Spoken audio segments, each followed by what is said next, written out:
Kiss.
Welcome back to another edition of the Great Lakes Divide podcast with Tom Crawford. I'm Ryan Schuling. Heather Frary providing our music coming in, going out each and every time, brought to you by the Record Lounge in Rio Town. That's just south of 496 in downtown Lansing. Head south on Washington. It's on the east side of the street and newly relocated. She's got the video on Facebook. Be sure to like the Record Lounge there. You can take it all in for yourself. Tom will be having a conversation with her coming up in next week's podcast. We'll go over all the new location, the frontage of the store, the latest and greatest in music, new music every Friday, old-time radio equipment that works like brand new, and all the greatest hits as well, all the all-time greats that Tom and I like so much, and I believe our next guest does as well. We're triangulating podcasts here. Tom Crawford, of course, he's the mayor of Ann Arbor. He's everybody's friend down there. And one of his friends was an old friend of mine from my days hosting the Schuling Report in Lansing. He is John Borton of the Wolverine.com. And in fact, my interactions with John, I believe, date back to the late 90s when he would join Brett Bakita and me on WBBL AM 1340 in Grand Rapids. John, don't mean to make you feel old, but thanks for all the longtime support. I really appreciate it. Oh, no problem. I remember those days well, and as far as the whole old thing, I just covered a basketball opener with a coach that I covered him as a freshman at Michigan, so don't worry about it. John Borton from the Wolverine.com. Now, I know there have been kind of an evolution of the type of coverage that you provide, John, and how you provide it, and one of the reasons I wanted to have you on the program is to help promote your product and just take us through what you were doing way back when Juwan Howard was a freshman, how you covered games, how you distributed information back then, how it evolved in the late 90s when I got to know you, and what it is like now in its current incarnation.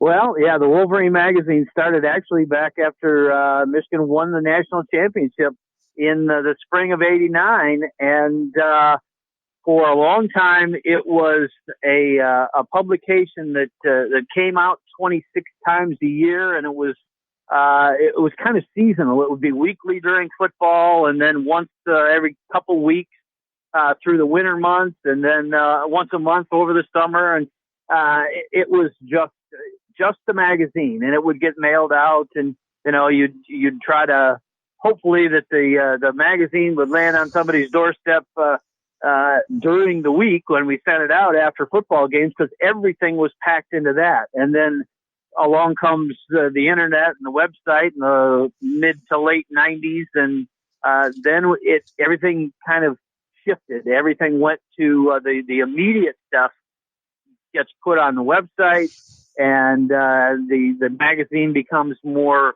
features, more long-term analysis, all those kinds of things that aren't quite as time sensitive. And so the way it's evolved now it's a situation where you've got the immediate stuff goes onto the website, and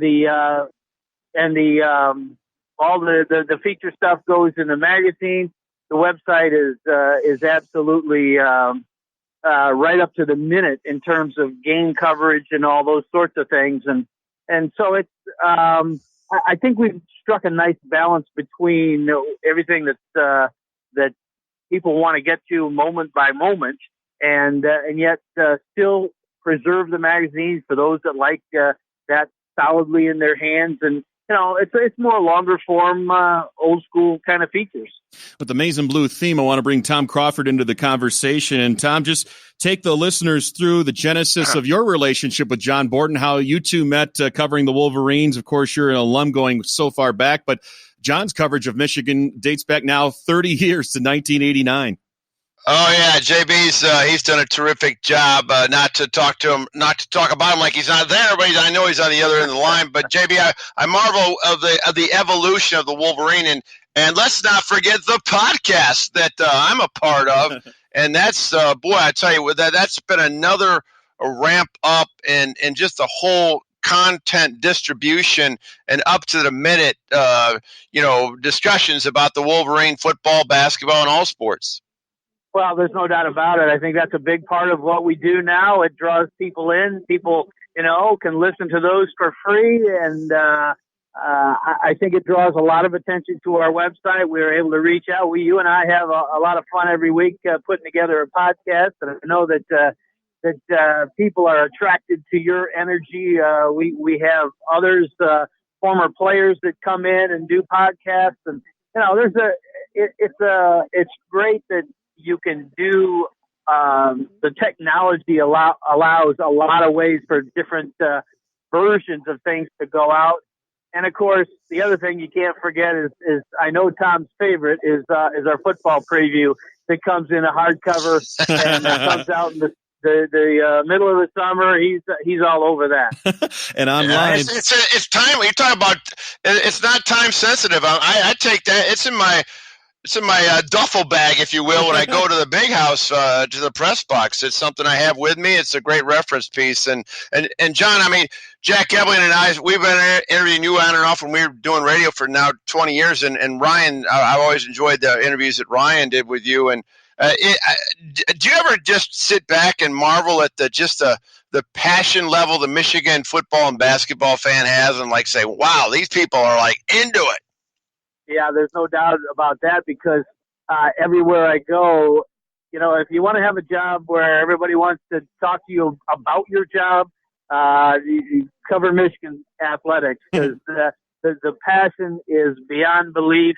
We were actually in the White House on the Friday before the Maryland game, and we're standing there waiting to go in the various rooms of the east wing of the White House, and one of the Secret Service guys looks at our guys dressed in Michigan gear and says, "Hey, go blue!" And we struck up a conversation with him, and he wound up going to dinner with us that very night with a group of about a dozen of us. So yeah, wherever you go, there are people that are very intense about Michigan football and basketball and various other sports. Yeah, the Michigan fan base and alumni, they are everywhere. I know a very strong presence in the nation's capital. Again, John Borton from thewolverine.com joining us. You can find them online, michigan.rivals.com. Of course, the Wolverine in its old form still continues forward now some 30 years later after John began covering Wolverines athletics. He and Tom do a podcast together. I thought we'd join in the mix here and, again, triangulate the two and put Tom together with both John and myself. You can follow him on Twitter at JB_Wolverine. We're going to kind of volleyball alternate questions here for you, John, myself, and then Tom will go back and forth. And I want to start with Michigan basketball from last night. I'm watching this kind of passively as Michigan builds a 30-point lead, thinking, this is about what I expected. This is what Tom and I talked about in their podcast on Monday night. Then all of a sudden I'm watching, and it goes from a 30-point lead down to 5. And from the 9:31 mark remaining in the second half on a Nunez 3, an 8-minute drought exactly in game minutes to 131 until Isaiah Livers makes a layup in between in those 8 minutes. The 25-point lead gets chopped into there down to 5 from 30 with 8 turnovers and 8 missed shots. What was the problem here for Michigan? Is this just a team trying to find itself? And from a coaching perspective for Juwan Howard, what does it say about him that this team kind of checked out for 8 minutes, then checked back in? Well, you'd like to say it was just the ghost of Appalachian State coming to pay a visit. And I think the fans were getting a little scared over that. But, really what you had was a situation where a team got in a situation where they had a big lead. And I think they kind of relaxed a little bit. I think they stopped playing with some of the defensive intensity that they were carrying. They got sloppy with the basketball. I heard someone liken it to Illinois, Michigan in football after Michigan built the big lead in out there. And, there's probably something to that. And, I guess the takeaway for it is don't relax. You've got to keep playing hard, and that's what Juwan Howard, I guarantee you, and his coaches will be trying to impress on these guys in the days to come, in the film sessions and in all of that, because anybody can start to come back on you. They went from looking so good with even without the younger Wagner, who was going to be out for a little bit here, to all of a sudden they're in a mode where they cannot do anything. And I think it was the strange situation where you had a team that got out to a 30-point lead. Everybody's feeling good. Juwan Howard's first night, and most of the questions he was asked about and answering in the post game was what happened, basically.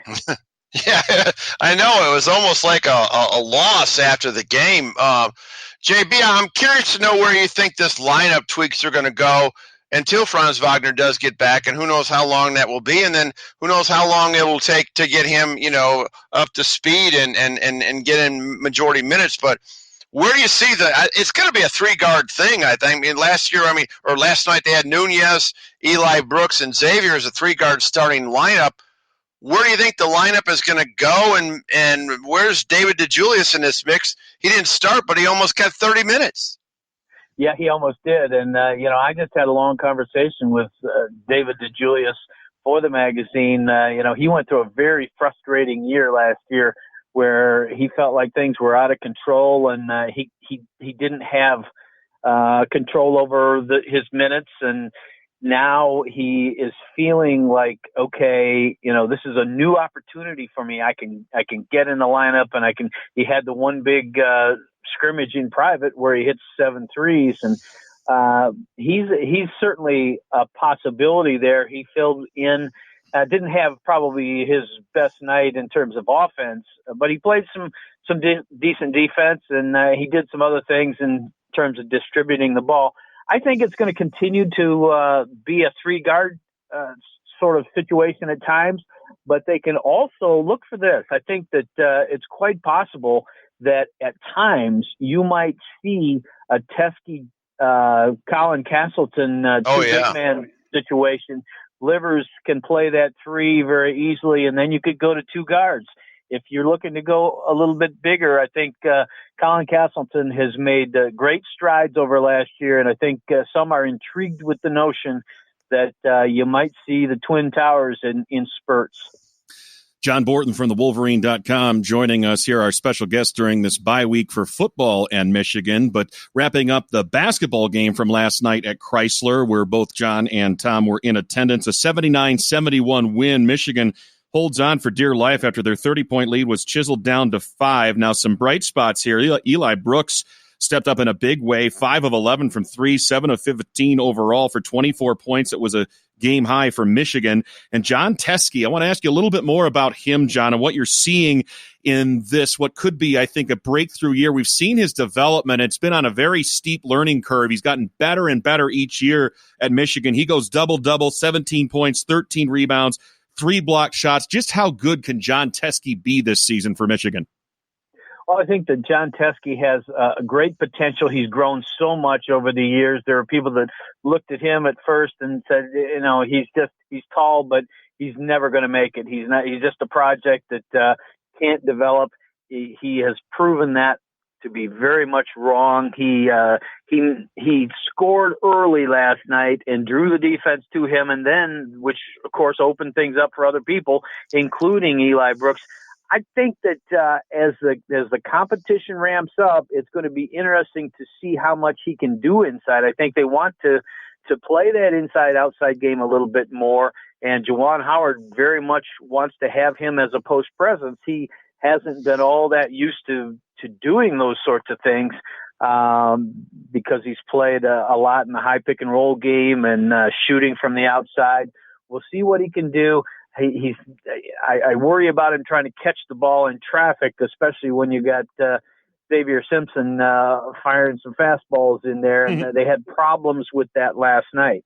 But I think that he is going to give them a great deal. He's one of those players that has been around and has a great attitude. He's not a rah-rah loud guy, but he certainly knows what he's doing and tries to do all the right things. John, I heard your podcast today with Tim McCormick, our mutual friend, former Wolverine, former NBA player, and obviously a fan of post play.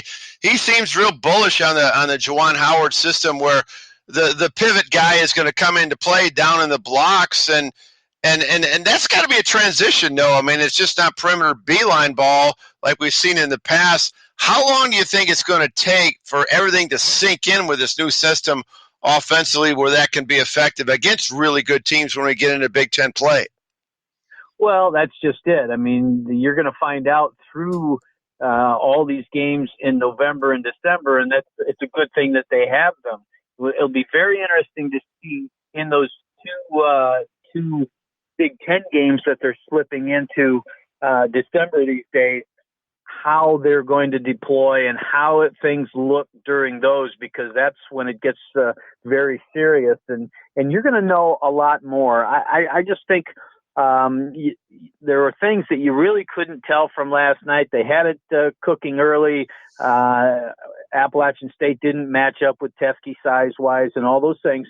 But when it started to fall apart, you saw things that just can't happen when the competition ramps up. You can't have Xavier Simpson playing at a very low level, which is just kind of jarring, because he hasn't done that much. He's done a really good job for this team, but he did some inexplicable things last night and had some tough moments. So, I think you're going to see things come along, but then Franz Wagner is going to be yet another, kind of a ripple disruption, a good one eventually, but there's a lot of sorting out that has to be done with this crew as they go along. A lot of sorting out. They did force Michigan 19 turnovers by Appalachian State last night, but committed 17 of their own. And Xavier Simpson, not the line that he wanted, with 6 points, 6 assists, 6 turnovers. Isaiah Livers, also uncharacteristic for him, had 5 turnovers from the power forward position, just 2 rebounds. So Michigan will check the boxes off here. We'll have some sound from Juwan Howard in just a little bit. And they'll next be in action, the Wolverines, on the hard court as part of the Gavitt tip-off games at home. That'll be next Tuesday, the 12th, 6:30 p.m. tip-off time at Crisler on FS1 against the Creighton Blue Jays. Let's hear really quick from Juwan Howard his thoughts on the game last night when things got a little sideways for that 8-minute stretch. Well, we lost our mental stability. I think we started thinking about that the ball wasn't going in the basket. We started thinking about that deflection that led to a steal on their part, which they attacked the basket by making layups. They attacked the basket when the shot goes up. They sent 4 people to the glass. They did a phenomenal job of pounding the offensive glass. We didn't do a good job of blocking out. But you know what? That's a part of the game, areas where you have to look back and film and see where we can improve, which I trust we will. Make sure it does not happen in the next game. Just got to play the game. From start to finish, every possession counts. Every possession matters. And then following up, Juwan Howard talking about how the Wolverines deal with adversity, and no one knows this better than him, part of 2 Final Four and championship game runs with Michigan during his playing days with the Wolverines. In a situation like that, when you're facing adversity, the best thing that our group did was they stayed together. They stayed connected.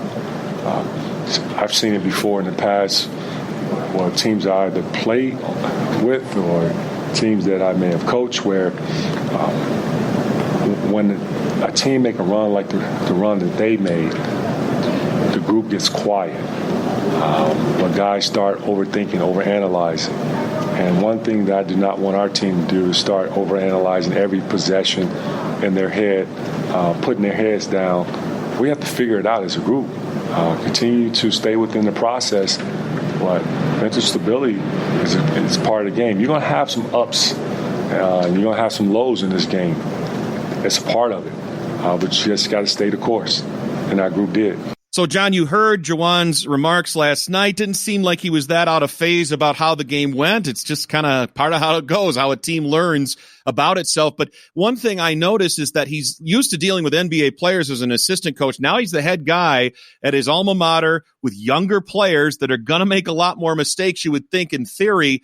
Just how do you perceive him handling this level of basketball as a head coach, developing these players and getting them primed and ready the way we know that Tom Izzo does 70 miles to the north and west with Michigan State for March? Yeah, I see Juwan as a real teacher. I put the binoculars on him every time that they had a timeout, and it was an interesting contrast. You go coaching staff to coaching staff. A lot of times I know John Beilein would huddle with his assistant coaches before he would go near his team and then break into discussions with them. Juwan Howard pulls a chair up in front of the five guys that are in the game with the others standing behind, and he looks like he is in full teaching mode. I mean, I didn't see any ranting and raving and those sorts of things. He looked like he was fully engaged in teaching and making adjustments. And I think it's going to be. I think he understands that it is a different level, and one of these things where he is just going to be encouraging and instructing and tweaking things as they go along. I think he's got a really good staff to work with. Sadi Washington, if you're looking for somebody that knows these guys and has been around them and the system that they're in and what they know, you got a Phil Martelli that was a head coach forever, and he can give tremendous input in terms of different stylistic things and situational aspects. Howard Isley, who is another NBA guy but has been around high levels of basketball for a long time. So it's all one of those deals where there's a mix going on, not just with the different players stepping up, not just with these sophomores that didn't play as much as a lot of freshmen might in their first year and now might be counted on to come on and do more things like Colin Castleton or David DeJulius, but also with the coaching staff. It's all new, and that's why I'm kind of taking this year as, okay, just watch how it develops, because you lost your top three scorers from last year. There's a lot of different people trying to step up and step into different roles and greater levels of responsibility. Let's see where this thing is come late February and into March. Switching gears now to football for the Wolverines, now at 7-2 on the season, and we mentioned in the midst of a bye week here after their 38-7 road victory at Maryland. They'll have an extra week to prepare for a Michigan State program in turmoil. Then it's off to Bloomington at Indiana. Michael Penix Jr. ruled out for the remainder of the season, surgery on his collarbone. That is a big blow for the Hoosiers. They'll have to turn to Ramsey now as their quarterback. Michigan in the college football playoff rankings that were released Tuesday night, number 14 overall, and one of the higher-rated two-loss teams out there. John, just your finger on the pulse, taking the temperature of this Michigan football program, where they are at this point in the season, what's left for them, and how you feel they've performed to this point. Well, I think they're a whole lot better off than they were 2 or 3 games ago or 5 games ago. Certainly, they've come a long way from getting smacked around in Wisconsin. I think it's a real shame that between the inability to make a big play that would have finished off a great comeback against Penn State and the level of the home cooking that was out there, that they were not able to pull that game out, because it would look so different right now. We're Michigan 8-1 heading into November, into this last stretch of games. But even so, they've come a long way. They're doing so many things better. 10 straight quarters now without a turnover, which is incredible given what they were doing early in the year. I mean, they were just losing it left and right with fumbles and all kinds of mistakes. I think they're running the football better now, and they need Shea Patterson to step up a little bit in his receivers down the stretch, and certainly the defense is rounding into shape. I just think this is more the type of team that we thought we would see early in the season, but it just took some time. You know, John, I'm glad you brought up Shea Patterson because that's my question, football question I have for you, because I thought he stepped back a little bit in terms of precision in his throws. And he's going to need to throw intermediate routes, particularly when he's going to have a hefty pass rush from number 2, where's Scarlet and Gray, on November 30th. And so I'm curious to know, where are you with Shea Patterson and where you think he is going to be in terms of productivity, which I consider these really, all 3 of these games being tough games down the stretch? Well, he's certainly the best hope Michigan has to have a good November and beat these remaining teams on their schedule. I mean, you've seen what is behind them, 2 talented, good developing quarterbacks, but Shea Patterson's the best they've got right now. And he's seen it. He's getting used to this offense. Interesting that he's throwing at about a 57% clip right now, given he was at 64.6 a year ago. There's obviously been some growing pains in this offense, but if there was ever a time to step up and make it happen, I think it's now. He's got the running game. He's got some decent protection from Michigan's offensive line, but he has to step up with these receivers. Guys like Nico Collins, who has definitely proven himself to be a real standout receiver, Ronnie Bell, he got nicked up a little bit, but he has given them some really good moments this year. And Donovan Peoples-Jones is coming on to some extent right now. They've got the talent there. They've got to make it happen, and they've got to scheme some teams up, especially Ohio State, with the things that they like to do, and as much heat as you mentioned that they're capable of putting on a quarterback. Back in action a week from Saturday, November 16th, after this bye week for Michigan comes at a good time in the season as they prepare for that stretch run of 3 games remaining at 7-2. They can still get to 10 wins. They can shock the world, upset Ohio State in Ann Arbor, and tilt the apple cart, so to speak, maybe get themselves to one of those New Year's Day bowl invitations. You've heard him here on our podcast. You can listen to him with Tom Crawford on the Wolverine.com podcast as well. Find them online, Michigan.rivals.com, the Wolverine.com, of course, as well. And you can follow him on Twitter at JB_Wolverine. John Borton, great catching up with you. Thank you so much for your time. Enjoy the rest of the football season. We'll talk to you again during basketball season. Thanks a lot, Ryan. Good to be with you, Tom, as well. All right. Talk to you soon, JB.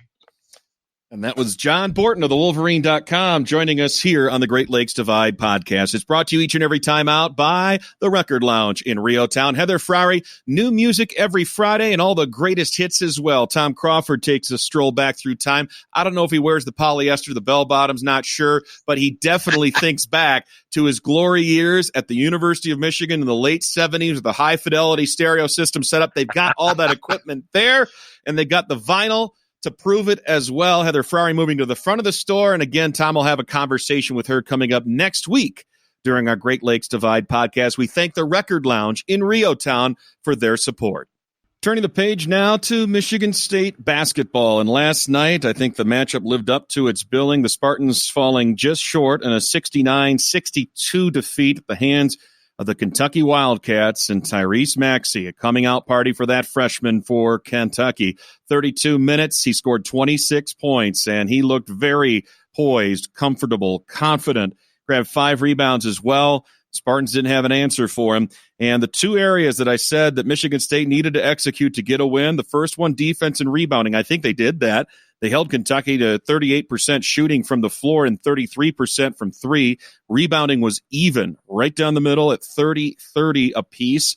I believe the defense, the rebounding were good enough for Michigan State to win, but woe be the perimeter shooting and the half-court offense that I was concerned about. This is something that's been bothering me about Michigan State for several years now, is they don't have an effective efficient, consistent half-court offense. They can get out and run. They can catch teams in transition. They can out-hustle certain teams. But against a team as long and as athletic and talented and physical and good defensively as Kentucky, they were mired in a shooting slump throughout. They were just 5 of 26 from 3. That's 19.2%. Now, mind you, they shot around 50% from 2, but they lacked aggression going to the basket, attacking the rack.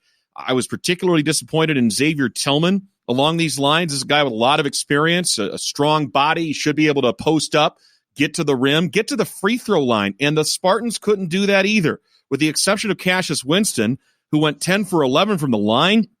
Only Marcus Bingham got to the line as many as 4 times. And other than him, Tillman got there for 2, and Kithier shot 1. That's it.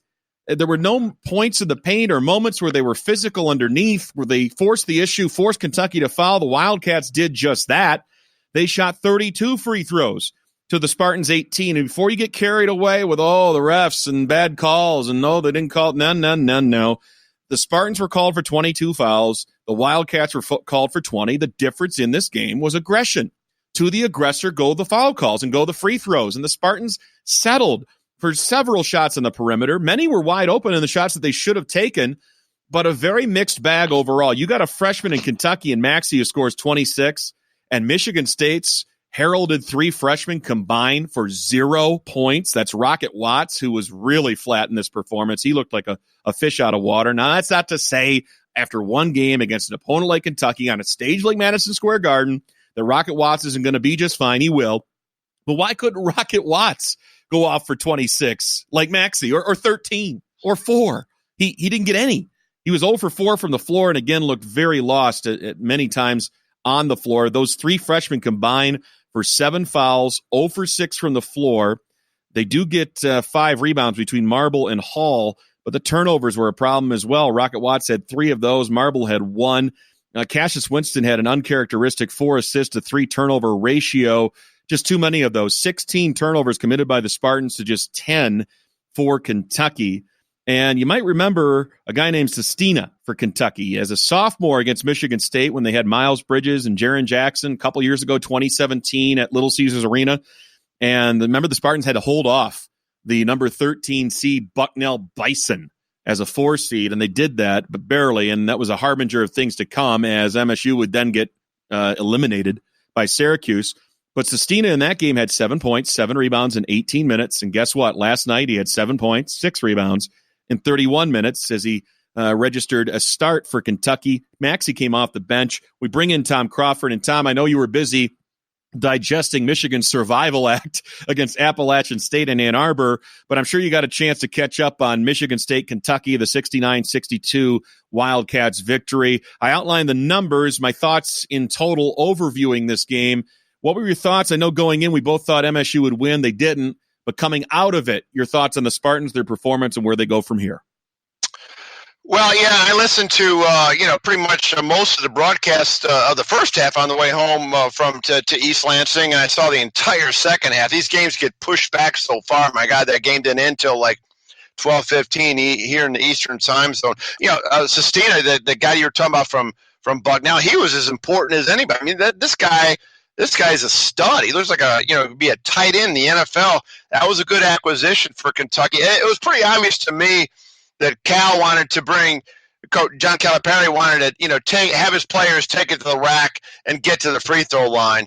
That's for certain. And you made a great point. That's how you get to the line. I mean, I'm listening to Stagg and Will Tiemann, just complaining about every call is against their team. Every freaking call was, oh my God, blah, blah, blah, blah, blah. Well, there's a reason you foul somebody. That means that guy's better than you. That's why that happens. It's just so natural. When I hate that one metric when people say, well, look at the disparity in the fouls. Well, maybe they're better than you. And I think that was the example last night. But that being said, this is so typical Michigan State. They start out sluggish. They'll look back at this game. They'll learn from this game. They got Binghamton coming up next. And they'll get their act together. I'm sure this is probably a good thing in the long run to be knocked off their perch. Preseason number 1, there's a lot of pressures that go with that. I don't think this thing that happened last night is anything for Michigan State fans to freak out about. No, and I think most Spartan fans that have followed this program know better. And of the 4 teams represented last night, Tuesday night at Madison Square Garden, only one of them made the Final Four last year, and that was Michigan State. And they beat one of the other teams, Duke, to do it, to get there. Cassius Winston, no problems here. Now, he didn't hit threes. He was only 1 of 7, but on the whole, 21 points to lead the Spartans. Did have 4 assists, 3 turnovers, a little uncharacteristic for him, but it's his first game back. And he, remember, was hurt at the end of last season, going through a bit of an ankle injury that he had to recoup from during this entire offseason, get his fitness level back, all that sort of thing. I'm not worried at all about Cassius Winston. I am worried, however, about his supporting cast. No Josh Langford showed up in a big way. And again, the bugaboo for Michigan State, who's going to hit the perimeter jumper? Who's going to hit the 3 in the clutch like Matt McQuaid did so many times, like Kenny Goins did late in his career and against Duke most of all? Kyle Arns is going to be that guy, I think, and he's got to be that guy. Now, he's still coming back from an ankle injury, and he was limited with minutes last night in 21 on the floor. But you just see his approach, his hustle, his work ethic, his athleticism, his toughness mentally and physically on both ends of the floor. I need more Kyle Arns in my life, and I like the upside still of Marcus Bingham. He's put on more muscle. He had 6 boards, second on the roster behind Xavier Tillman's 9, had 7 points, was not afraid to shoot, did miss the 1 3 he shot, but was 3 of 6 from the floor. And I think Bingham's role will be more well-defined going forward. Kithier's going to be fine. He's got the mask. He plays tough. He's going to be physical. He's a good defender. Only played 19 minutes, of course, coming off of that broken nose. Aaron Henry, wasn't that bad. He was kind of invisible for a lot of this game, but sometimes in a good way. He was the only one of the starting 5 that did not commit a single turnover. He had 9 points, which was second to Cassius's 21. Didn't maybe take enough shots, I think. And he's unselfish. I get that. Had 3 helpers, but was 4 of 7 from the floor. I think Tillman underperformed in large regard based on what I said a little bit earlier. He was settling for 3-point shots. Here's a guy that was 3 of 5 from the floor from 2. And 0 of 3 from 3. And I don't mind Xavier shooting the threes, but when you become kind of reluctant and hesitant and you're settling on the perimeter, that's a recipe for disaster for a team like Michigan State. And the freshmen have to come along. Rocket Watts in particular, but Marble and Hall both looked overmatched and kind of glazed over like, wow, this is the big time. Welcome to the college basketball world moment. Still like Gabe Brown. Still think Gabe Brown, he was not afraid to shoot. He took a team high, second on the team. 10 shots behind Cassius Winston's 12. Only made 3 of those and was only 2 of 6 from 3, but you need him shooting. And I think he's a good shooter. The rims were tight last night, maybe a little bit. Blame it on whatever you want, but I don't see the Spartans going 5 of 26 from 3 too many more times this season. Foster Lawyer is still lost in the wilderness. I don't know about him. They need him to play. He is the backup point. You want Rocket Watts off the ball as much as possible. He can play the point. He's a combo guard. But so those were the ups and downs. I would say Arns, Bingham, Winston all get pluses from me. The freshmen, Watts, Marble, Hall are behind the curve. They're going to need to catch up and hopefully do it in a hurry. And Lawyer a little bit off the map as well. Anything else? And I know you got home in time to watch the second half of this game, Tom, but I just want to get your thoughts on where Michigan State kind of measures themselves now against a team like Kentucky, how good Kentucky is, and what MSU needs to do most to improve. Well, we're sitting here November 6th, so and as we're taping right now, I'm watching Ohio State struggle with Cincinnati. They're at home, and the other Big Ten team. I mean, it wasn't a good night last night for the Big Ten. I mean, Illinois lost. I mean, UC Riverside beat. I don't know who they beat. They beat a Big Ten team. Nebraska. Yeah. I mean, but it's November the 6th. Back to your comments about Kyle Arns. If he's your perimeter shooter, is he your go-to guy? Michigan State has got some perimeter problems in. They're going to have to come up with somebody better than. I mean, yeah, he can hit them, but my God, I think you hit it. The void of Matt McQuaid and Kenny Goins could be glaring. I mean, the three-point line has been moved back, and yet teams are going to be hitting the 3. So it's still part of the game. So that what concerns me. Aaron Henry. Well, I mean, how many minutes did he play in that first half? He got in foul trouble. When half their team, I mean, their starting 5 at the end of the first half was on the bench. I mean, when everyone had 2 fouls, so it's almost like you take that game last night as a one-off for a lot of reasons. I don't think you can draw a lot of conclusions. from it. I mean, because there's so much development going on before we even get to December and before they get to Maui over Thanksgiving. Yep. By the time Duke comes to town in East Lansing in the Big Ten ACC Challenge, then I think you'll see a whole different Michigan State team. I agree. Not time to push the panic button. It's one game, and of these 4 teams that get together, 2 are going to win and 2 are going to lose. So it's not like Kansas is beating themselves up over a tremendous game. That was a great one between them and Duke, and the Blue Devils found a way there. But Kansas, Michigan State, they'll regroup. MSU will have Binghamton come to Breslin on Sunday for their home opener. That's a 7:00 Eastern start on Big Ten Network. Tom and I will recap that game with our weekend podcast, along with recapping Michigan State football as well. So the Spartans fall to Kentucky 69-62. Some things to work on, some teachable moments, and no doubt whatsoever that Tom Izzo and his coaching staff will get right to work on this. Might even see a new approach as soon as Sunday with, again, these freshmen. Got to get them minutes, got to get them comfortable. They're going to be contributors, both Hall and Marble off the bench, and especially Rocket Watts starting in the backcourt. Michigan State, again, the next game home against Binghamton on Sunday, and then it's the Gavitt tip-off games. That'll be Thursday, November 14th on the road against Seton Hall. We turn now to football, and a lot of drama for Michigan State, and none of it good. 4-4 on the season, nowhere near the college football playoff rankings. I don't know that Michigan State fans were even watching that last night, knowing they wouldn't be within sniffing distance there. But the big news of the past week, Joe Bachie popped for a PED violation. Didn't get a lot of answers from Mark Dantonio in his weekly press conference as the team prepares for one of the hottest teams in the Big Ten, that's Illinois, coming to town. Somehow the Spartans right now remain 14.5-point favorites. That one is blowing my mind. But first to Bachie, and here's Coach Dantonio addressing the suspension of his 2-time senior captain. Yeah, first of all, it was a tough deal last Thursday when we made the announcement to the team. Joe is still a part of our football team, comes to practices, and is basically a student coach, wanting to be involved with us. Plans to be at the game on Saturday as well. He's just ineligible to play right now as we go through this. But we want to keep him a part of our process. I think that's what we want to do. That's what he would like to do as well. So that's number one. Number two is, hey, everybody's got to pick it up. Everybody's got to play 1/11th better to make up for a guy that's lost. He's a very good football player. He's a team leader. Everybody's got to move in that direction as well. Who fills that void as a team leader, I think, is important as well. But we've got guys that have led in the past and are leaders within themselves, and they'll pick up the slack. So thus far what we've had is Thursday, Friday, Saturday, very good practices, as well as yesterday. So the energy is very, very good, and like I keep saying, young people are resilient, and they put things over here, and it's an opportunity for somebody else to step forward. Further to that point, Dantonio was pressed on Bachie's role with the team. This one raised my eyebrows a bit when I heard about it.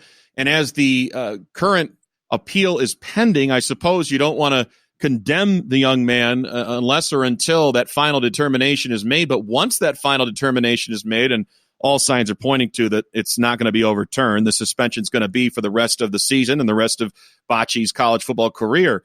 Holding him in the program, though, as a viable source of information, here's how Dantonio explained. How much education do you guys put into in terms of telling guys what they can and can't put in their bodies, and did you have to do it again this week? Constant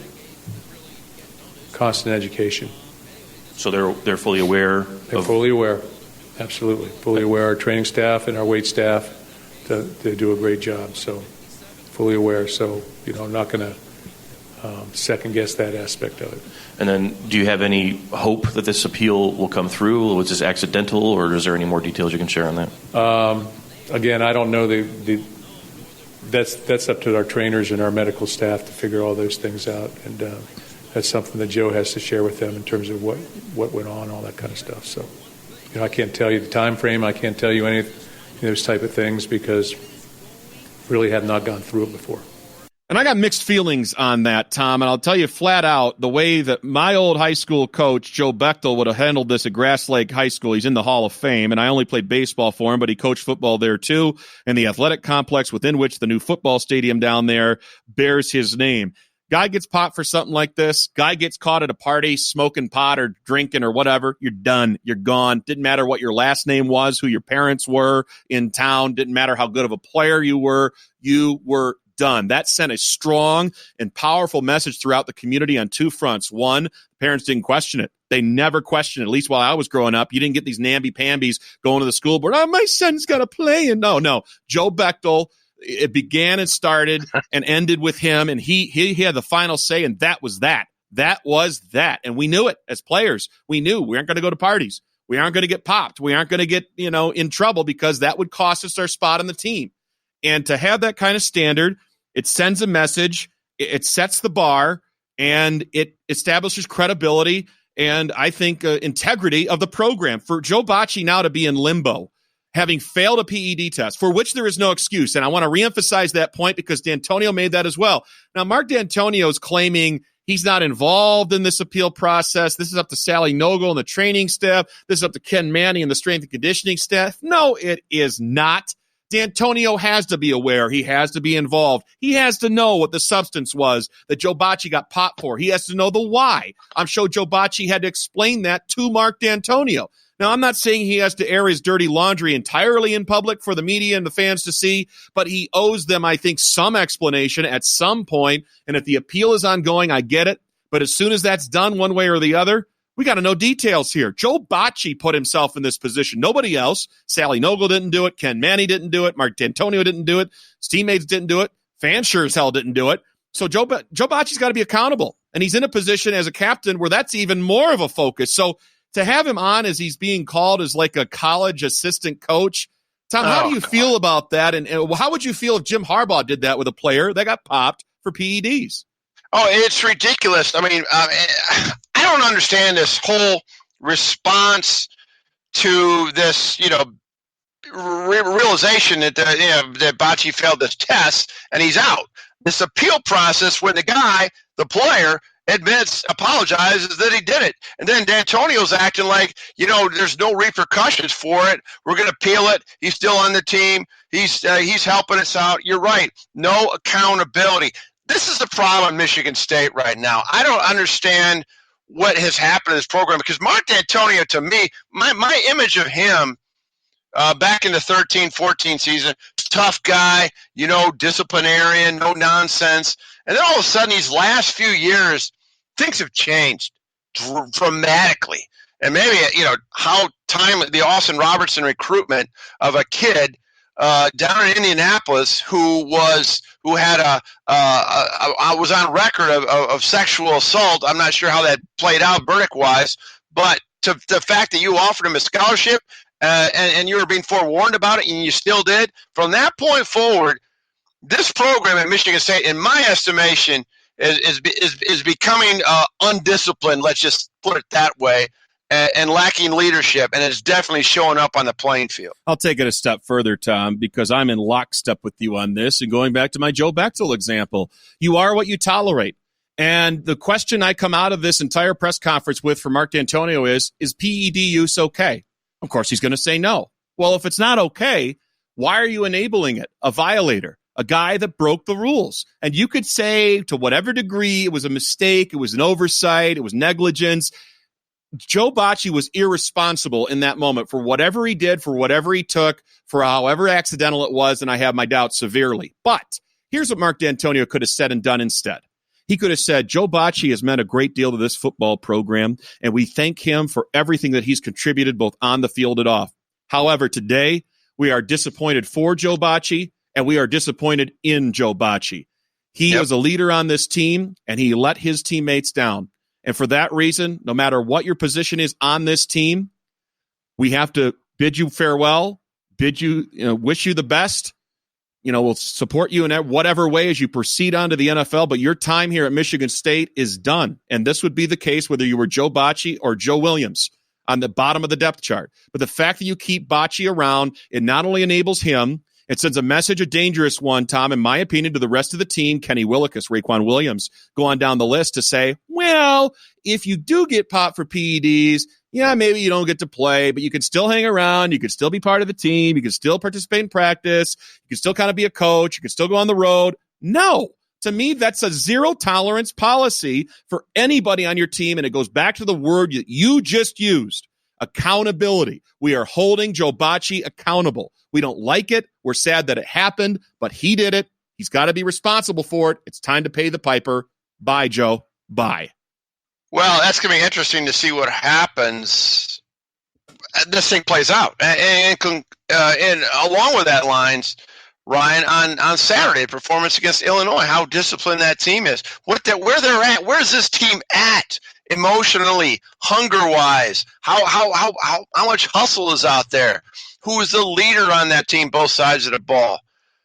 Boy, Saturday is going to be really, really compelling football when they kick off at 3:30 at Spartan Stadium in front of probably 50,000 fans. Yeah, I'd be surprised, Tom, if maybe half the stadium wasn't empty there. And we'll get into our prediction for Michigan State, Illinois in just a moment. One final bit of sound, though, from Coach Dantonio in his weekly press conference describing his team as a wounded animal.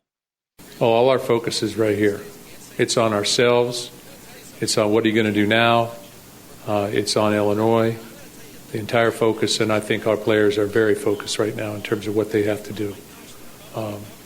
Sort of a wounded animal a little bit type of mentality, so we know what we have to get done. We know it, we understand the situation I think that we're in here with just where we've been and what's gone on, the 2 bye weeks, all these different things I'm talking about.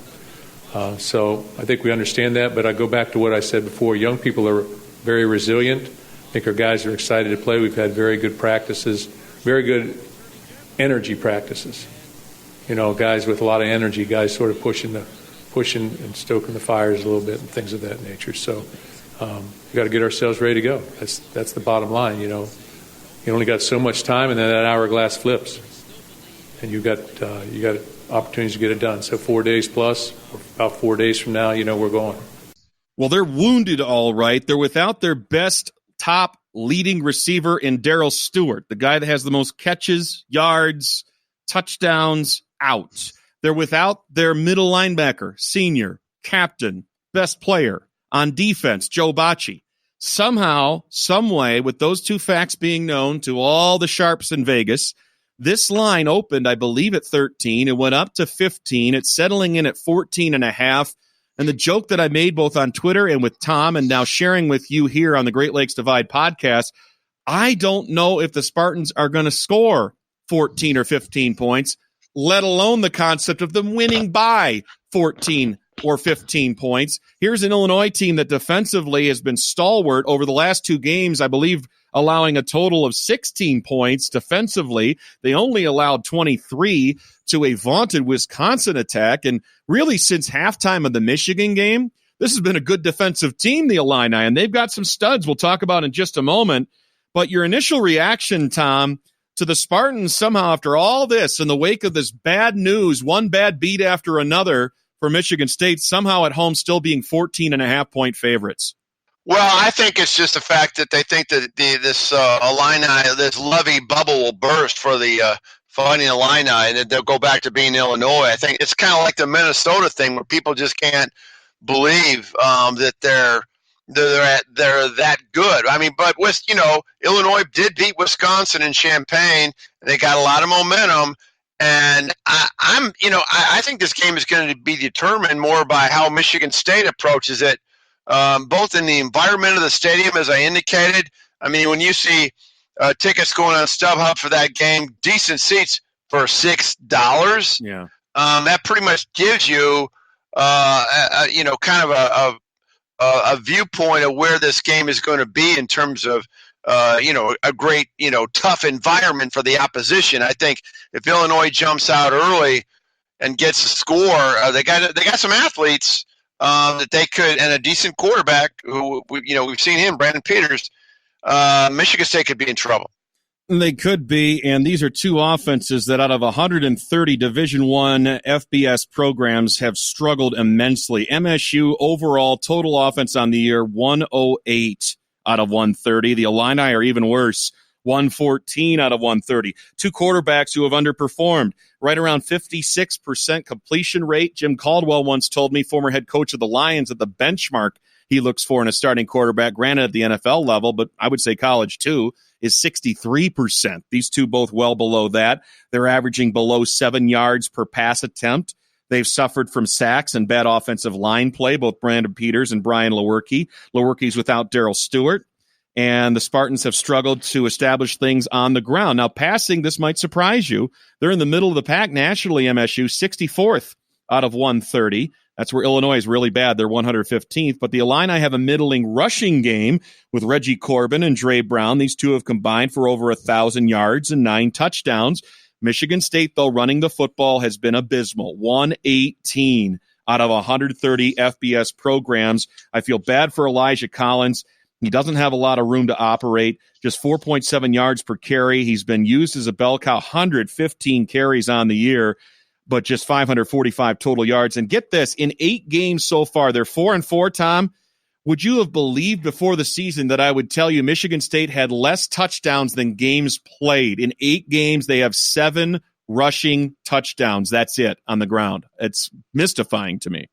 Well, it takes you back to the Rutgers game of last year in East Lansing, a game that Michigan State won the game, but anybody that was there or admits that they were there, because that's one of those games you admit you were not there. Rutgers was driving to win the game. Rutgers in East Lansing to end that season. And then they end up losing the Red Box Bowl, whatever, and they looked terrible. I think that was against Arizona State. Yeah, it doesn't look good. I mean, I'll tip my hand right now. I'm not picking Michigan State to beat Illinois. I mean, I think Michigan State's going to lose these next 2 games and maybe split the Maryland-Rutgers thing. I see 1, maybe 2 wins at the most. It's probably going to be 1, and that'll probably be against Rutgers. Well, I can't say I deviate from you or disagree with you, Tom. I mean, on defense, this is where I think the Illini have turned the corner. They've got Olawole Betiku at 8 sacks on the defensive end. Guess what? He gets to play against Tyler Higbee, or who cares? It's going to be an absolute mismatch. Lewerke's going to get pummeled into the ground. You watch. Just watch. Daley Harding is the middle linebacker. He's a versatile all-around guy, kind of like, Joe Bachie was, past tense, for Michigan State. He's got 3 picks on the year, leads the team with 107 total tackles, 43 of those solo. And his right-hand wingman of the weak side linebacker spot is Jake Hansen. He's got 3.5 sacks. I don't think the Spartans are going to score much in this game. It probably will be tough sledding for a while for Illinois, but I think they get their ground game established. This is a team in Illinois that's feeling really good about itself. It has momentum. They have something to play for. They've got confidence. Lovie Smith has instilled something in this bunch. What is Michigan State playing for? What do they have to look forward to? They've got Joe Bachie now on the sidelines. I think that's going to have a severe psychological effect on this defense that was otherwise doing its part and pulling its weight. You don't have Darryl Stewart. You're going to turn to Cody White as a primary receiver. You're going to force guys out of position, out of action here. Michigan State just doesn't have the weapons. I mean, Larice Nelson, that's going to be the guy to come in along with C.J. Hayes. You're already down Cam Chambers, who transferred out. I think Michigan State's going to be an absolute mess offensively. Illinois gets it done. And both Tom and I not only like the Illini to cover, but I feel very strongly about Illinois winning this game. My final score, Tom, Illinois 20, Michigan State 17. What do you say? Oh my God. We're hanging out too much together. I got 20-14. Michigan or Illinois beating Michigan State. I think it's going to, Illinois is not strong enough to go in and blow them out. And Michigan State will have some lick of pride, but think on that team. But no, I got a W for Illinois, and I do that without hesitation. I do too, because this team on defense for Michigan State, sure, they're number 20 overall in the nation and 25 against the run, but that was with Joe Bachie in the middle, directing traffic. You're going to tell me, as Mark Dantonio tried to sell us this bill of goods, that a guy coming in for Joe Bachie in the form of Noah Harvey, a redshirt sophomore, poor kid, that he's going to call out plays, that he's going to identify offensive line and formations, and get out of here with that nonsense. It's the most important position on the field for a 4-3 defense is middle linebacker, and you've got the best in the business, in the conference, and Joe Bachie gone. That doesn't have a net zero effect. Just take that nonsense and peddle it elsewhere. Both Tom and I have Illinois winning. Tom 20-14, me 20-17. We were both right on Michigan covering at Maryland last week, so that puts Tom right up knocking on the door of 500. and me 1 game over. 3:30 start time, as Tom mentioned, Eastern time on Fox Sports 1.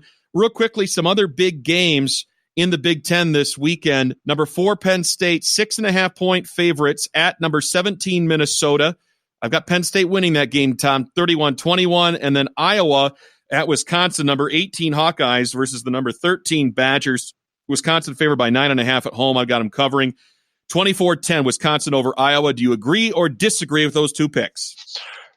Well, the one I disagree. I mean, I got Penn State winning more. I mean, I got them like 35-17. Okay. Okay. Yeah, I think that the party's over for PJ. He's got his nice little 7-year extension, and that's cool, and I'm happy for what he's done. Yeah. But now you're playing actually a team. I mean, who the hell have they beaten? I mean, if you you put Minnesota in those teams that we're talking about on the CFP in the top 6 or whatever, any one of those 6 teams or 8 teams in there would absolutely hammer Minnesota, including Penn State. It's been nice while it lasted, but I'm with Tom on this one. The jig is up. The party's over. Minnesota at home will get punched in the mouth by Penn State, and the Nittany Lions will keep their playoff hopes alive. Final thought on those college football playoff rankings that we saw. I was pleased with the committee's work, Tom. Both you and I have been saying all year long Ohio State's the best team in the land. Well, they're number 1 in the playoff rankings. LSU is number 2. They've got several big wins under their belt. They go to number 3, Alabama. That's virtually a play-in game or a play-to-stay-alive game in Tuscaloosa this weekend, where Alabama's a 6.5-point favorite. A little bit of a surprise, Penn State, number 4, Clemson on the outside looking in at 5. But when it's all said and done, these are the teams I think will be in the playoff, Tom, in order. Ohio State, Alabama, Clemson will win out, and LSU, I think, will cling after losing a narrow game at Alabama, not having to play in the SEC title game. I think they'll sneak in as the number 4 ahead of the Oregon-Utah winner, should those 2 teams both run the table and meet in the Pac-12 championship. Oklahoma's got too much traffic in front of them regardless, and I don't think Penn State survives the Ohio State game.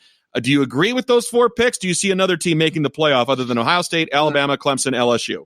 No, I see that. I mean, freaking Clemson sitting there, the pampered child. I mean, all they got to do. I mean, they don't play anybody. I think they have South Carolina, don't they? Those 2 teams play at the end. Yes. Where that might be, South Carolina did beat Georgia. Yes. But my God, the Clemson's so blessed because those other teams play each other in front of them. Yep. You got to go 8-team playoff. I'm so disgusted with this whole thing. It just annoys the hell out of me every year. And the last time I hear this person or some commentator says, yeah, the system's working. No, it's not. It's not working. It's not right. Get it fixed ASAP. Yeah, and I would conclude our conversation, Tom, by saying how would this 8-team playoff look with Ohio State, Alabama, Clemson, LSU, then whoever emerges from Oregon, Utah, 1-loss team in the Pac-12, Oklahoma, the 1-loss team from the Big 12, Penn State, maybe only a 1-loss team, and that would be to Ohio State. And Georgia could end up either a 1-loss team or a 2-loss team that loses in the SEC title game to Alabama. I think those 8 teams are all worthy. Don't think of the money that could be made. I mean, it's. Yep. I mean, then that's the bottom line. Someone gets a TV package together, then this thing then all of a sudden we'll get real smart. But I'm not holding my breath. Well, he'll have to hold it at least through this weekend. We'll be coming at you probably Sunday night, Monday morning, because we want to get that Michigan State-Binghamton basketball game in for our next podcast. Until then, enjoy Saturday's games. A lot of big ones on tap, including LSU, Alabama, Penn State, Minnesota, Iowa, Wisconsin, and, of course, Illinois, Michigan State on FS1. That's a 3:30 Eastern Time kickoff. For Tom Crawford, I'm Ryan Schuling. Going out to the sounds of the Record Lounge, provided to you by Heather Frary and her staff. Ready and willing to serve you, South Washington from 496. It's due south on the east side of the road, front part of the Rio Town Marketplace, the Record Lounge in Rio Town. Have a great weekend, everybody. Enjoy the games.